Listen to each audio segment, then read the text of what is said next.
Thank you, Mr. President.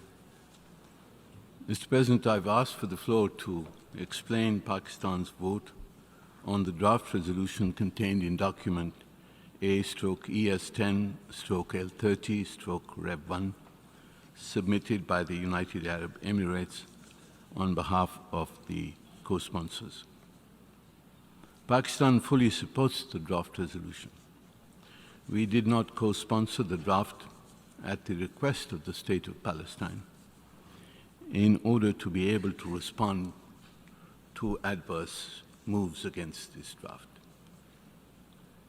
Mr. President, it is clear that we are meeting in the shadows of the gravest crimes committed and the gravest violations of the principles of the UN Charter since the Holocaust during the Second World War.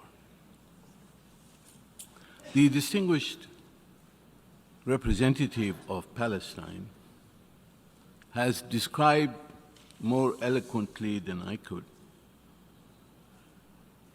of the slaughter and devastation that has been visited on Gaza by an outlaw Israeli regime.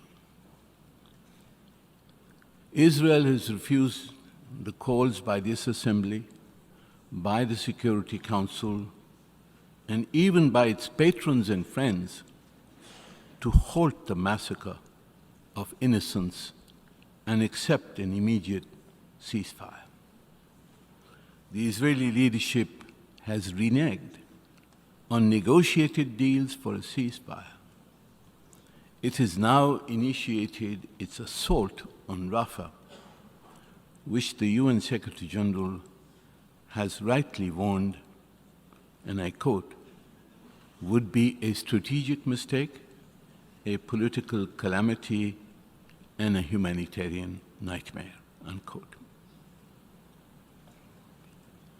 Indeed, there will come a day when Israel will be held accountable for the crimes that it is committing in Palestine, especially in Gaza today. And we shall work towards holding Israel and its leadership accountable for these crimes. Yet what we have heard today are insults hurled at the United Nations, at this Assembly, and at its member states. This is the arrogance of the aggressor. It reflects the impunity of the occupier of a land for over 70 years, trampling the inherent and charter-given right of the Palestinian people to self-determination. And we hope that the Assembly will appropriately respond to such insults, because I think it is contrary to the expectations of a member state and to the standards and practices of the United Nations. Mr. President, today the General Assembly is asked to take a first step towards a final settlement of the conflict, an important step to rectify the historic injustice against the Palestinian people. It was as a result of this Assembly's vote in 1947 that Palestine was partitioned between Israel and a Palestinian state.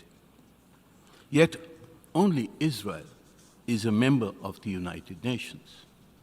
The Palestinian people have been denied their right to self-determination since 1947. And after 1967, they have been obliged to live under Israel's brutal occupation.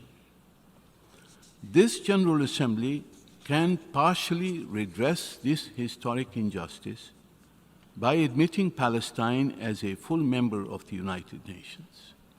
It meets all the criteria of membership.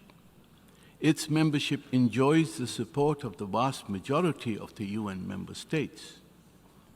It is regrettable, therefore, that Palestine's membership has been blocked in 2011 and again 2 weeks ago by the negative vote of one permanent member of the Security Council.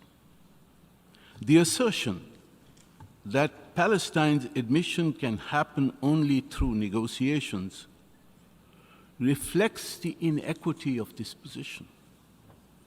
Negotiations must have a level playing field. If Israel is negotiating as a full member of the United Nations, so too should Palestine.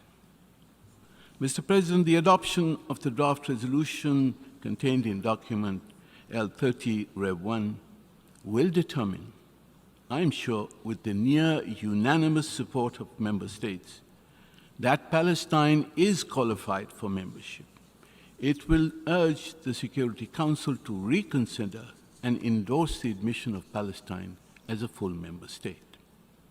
In the meantime, the General Assembly would accord all the rights for the fullest possible participation of the State of Palestine in the General Assembly and other UN organs and conferences. This exceptional measure applies only to Palestine and does not constitute a precedent, as the resolution states. The adoption of this resolution will be a partial yet vital step towards redressing the historic injustice against the people of Palestine.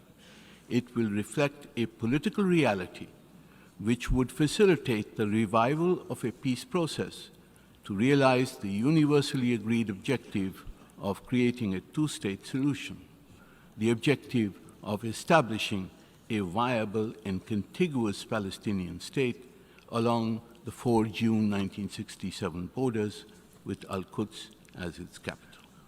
I thank you, Mr. President.